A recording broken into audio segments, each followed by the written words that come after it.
episode 103 of Dragon Ball Super. Let's get into it. Gohanよ非常なれ大獣宇宙との決戦 We start off where we last left off with Ribrianne facing 17, and Ribrianne starts going on about how 17 is evil because he eliminated her partner and blah blah blah, and surprisingly he starts playing along with it. It's not something I would expect from a character like him, and eventually they start going at it, and they're pretty even, although I don't think either of them's using their full power. Maybe Ribrianne because she's like in an enraged state, but definitely not 17. Rosie is still fighting Goku and she's still firing ki blasts at him, but this time she's managing to actually push Goku back a little bit. However, there's a segment here and I must say it is the worst thing I've seen in this arc so far. They have her do the exact same animation from the last episode, episode 102, and I do understand, like I've even said in these videos before, bank animation is pretty important and good for a series like this, a series like Dragon Ball, or a long running series like, I don't know, Naruto, One Piece, very important. However, it was so poorly executed in this scene right here. It's the scene where she's doing the China fist and it starts turning into ki blast with Goku jumping away. It was the exact scene. It's done so poorly. It's so jarring. Come on guys, you can do better than this, but I'm sure it's just, you know, it's a bump in the road. She then fires them all past Goku to surround him, and it looks a lot like a technique we'll be seeing later on in this episode. Rosie brings them all in as 17 runs for Goku, and as the explosion happens and the smoke clears, 17 uses his barrier to protect Goku.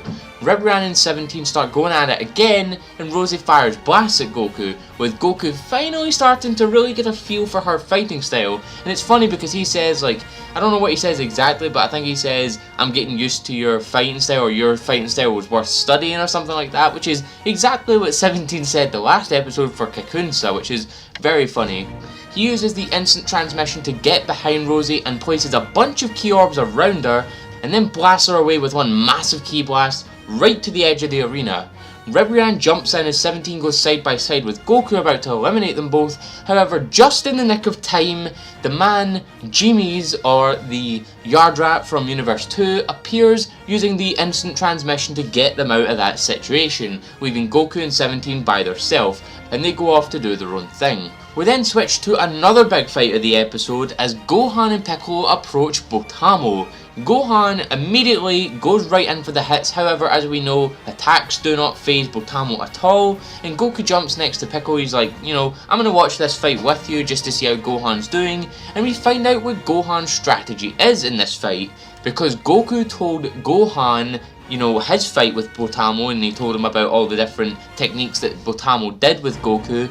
Gohan starts punching Botamo, however, as he's punching him, he's also lifting him off the ground so he can literally just sort of pummel him right off the arena. Botamo tries to fight back, however, Gohan kicks him up, blasting him away with the Kamehameha, giving Universe 6 their first eliminated fighter of the tournament, now leaving every single universe with at least one fighter eliminated, and giving Gohan his very much deserved first elimination of this tournament. And it's definitely seeming like Gohan has learned from what Piccolo's been telling him, what he's been training him. Don't be arrogant, don't act like the fight is over before it's actually over, because as Botamo's falling, he fires a blast at Gohan from his mouth while his back is turned, but Gohan reacts to it, cancelling it out with another blast of his own. Goku then leaves, and as Gohan and Piccolo are leaving, their big threats for this episode appear as Obane and Rubalt of Universe 10 face them as we go to a commercial break. We come back from the break with Jill Call of Universe 10 being eliminated by Jimmy's, giving him his first elimination and putting Universe 10 down to 2 fighters remaining, as they are being Rubalt and Obane against Gohan and Piccolo. We switch back to Obane and Rubalt versus Gohan and Piccolo, with Piccolo taking on Rubalt and Gohan taking on Obane, and oh my god, Sumitomo. There's some amazing music that plays right here. It's literally perfect. They're going at it, and Obane uses this technique that's very similar to the after image technique, where he masks his internal energy so his opponent can't track his movements. We switch back to Piccolo versus Rubalt, and Rubalt's just beating on Piccolo. However, Piccolo's firing blasts behind him, and he's doing it on purpose, and here it is. It returns, the technique I was talking about earlier on from 17 versus Piccolo in Dragon Ball Z in the Cell arc. Piccolo throws his arms down, bringing all the ki blasts surrounding Ribalt in. As they explode, Piccolo brought back the Hell Zone grenade. A lot of people were wondering if this move was going to appear in the tournament, and well, your prayers are answered. It appeared in the tournament, which is an instant one-hit knockout for Piccolo, knocking Ribalt out cold, with Piccolo blasting off, giving him his first elimination, and officially giving every single Universe 7 character at least one elimination for this tournament. Obani still whamming on Gohan, giving him absolutely no chance to attack, until Gohan powers up and it's back. Mystic Gohan has finally made its debut within the tournament. Obani punches Gohan in the gut, however this allows his images to fade as after images, allowing Gohan to go on the attack. So by letting him hit Gohan, Gohan finds out exactly where Obani is placed at that point in time, going on for the attack. They both have a bit of a warrior's respect for each other, where Obani says he's absolutely glad to have met Gohan for this fight, but he has Universe 10 on his shoulders. They go back and forth with powerful hits for a bit, however Obani's images start to fade as he doesn't have enough energy left to keep it up. Gohan stuns him, jumps up in the air, charges the big one, the Kamehameha, firing it right down at Obani, blasting him right off the stage, giving Gohan his second elimination of the tournament. However, this means that sadly, Universe 10, like I predicted, is next on the chopping block. And this is actually incredibly emotional right here. It's a lot more so than Universe 9. Gohan jumps down, there's this little pendant on the ground of Obani, his wife, and presumably his kid. And as you can see just with Gohan's face, it's in the thumbnail of this video, he is feeling incredibly guilty about what he has just done, as both Zenos lift their hand, shout Universe 10, as Universe 10 are erased from the Omniverse without a trace, even including Obani's pendant, which I think was absolutely just, that was so dark. His pendant even disappeared. However, unlike Mojito, the Universe 9 angel, Kus, the little kind of kid angel of Universe 10, is incredibly sad that they're gone, especially Ramush and Gowasu. And I mean, come on, Gowasu is gone. We had that entire Future Trunks arc to get to know Gowasu, and he's just gone like that, just without a trace. It's insane. These guys are going full at it. It really does show the consequences of losing at this tournament. Piccolo tells him to get going, and well, this isn't the Gohan we once knew, guys. He is different. He acknowledges what he's done, comes to terms with it, and moves on. He would have never have done this in Dragon Ball Z, or even like the Resurrection F arc. He would have never have done this. So he has changed a lot in this, just this one fight alone. I don't know what Piccolo did to him during the training, but he has changed. He is definitely changed. They leave for their next fights with 37 minutes remaining on the Tournament of Power, as a major conflict between two of the strongest warriors in the tournament is about to unfold, as Dispo of Universe 11 and Hit of Universe 6 are set to clash, as the episode ends there. However, with the episode out of the way, it's time to get into the overall thoughts of this episode. I think this episode was fantastic. Maybe not so much the first half, but definitely the second half. The second half had everything. Amazing animation from the likes of Naoki Tate, some amazing music from Sumitomo in this episode. The music in this episode, fantastic. I absolutely loved every second of hearing Sumitomo's music here.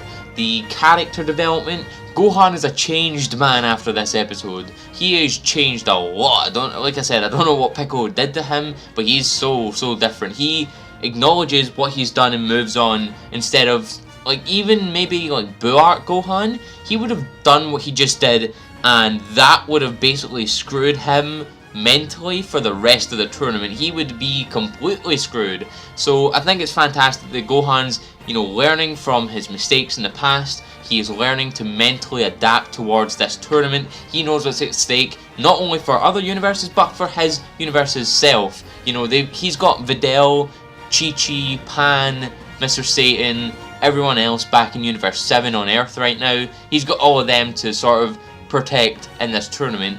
And really, getting away from Gohan and like Piccolo, Universe 10, man, they have gained a lot of respect for me, really, in this episode. They have really have. Like, before this tournament even started, during the build-up, when we first got to meet Murichim and all the different, you know, hooded guys that would turn out to be Universe 10's fighters, we all thought, you know, they're going to be jabronis, they're going to be put out within like the first few episodes of this tournament, and well, you know, they were put out in the first few episodes of this tournament. We're only, what, 6 episodes into the tournament now, and they're already gone completely. But the thing is, like, unlike Universe 9, they were screaming, Ro was screaming, they were all like super duper panicked, like obviously you would be, you're about to be erased. But all of Universe 10, they just, you know, they bowed their head, they acknowledged, they tried their best, they couldn't really do anything about it, and they went with a bit of dignity. Let's just say that. They went with a bit of dignity, and I respect that. I really do respect that from Universe 10. They tried their best, they didn't succeed, and they are accepting the consequences like men, and that's great to see. However, that's all I really wanted to say about this episode. The next episode, oh boy, we're about to get into the previews, but the next episode is absolute fire.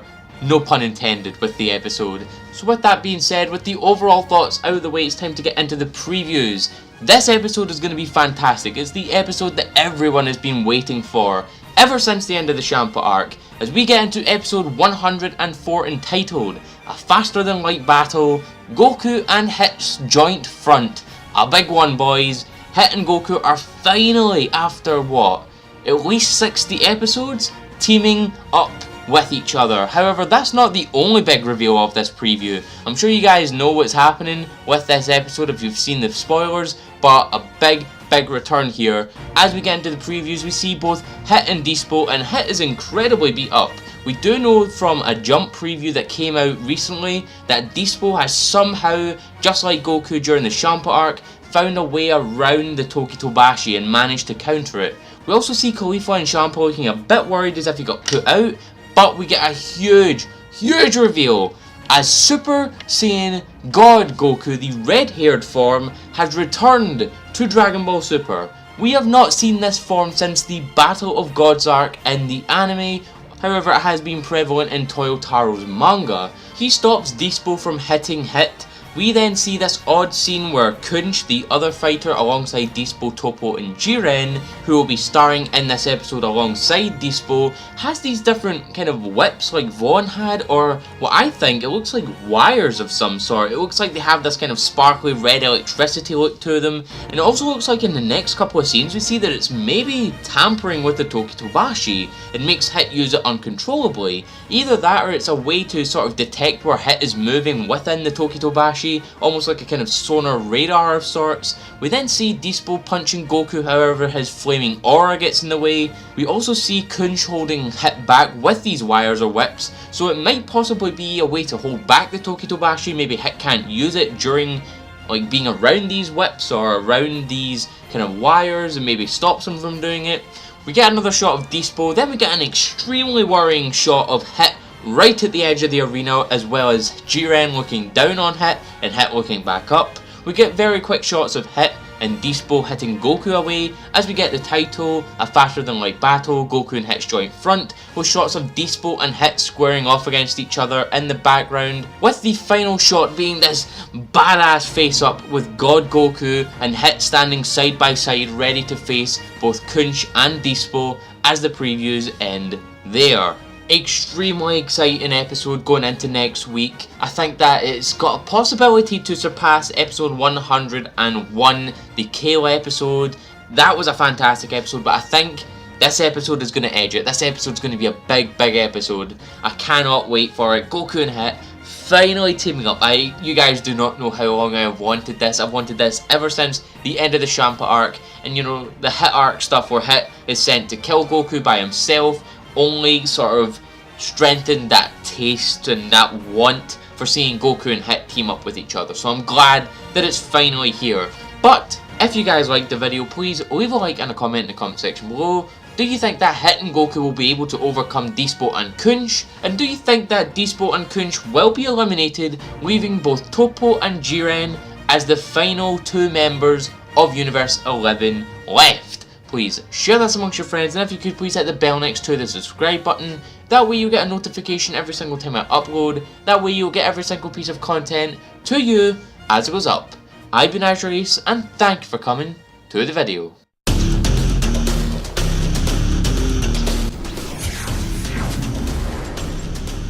You have arrived.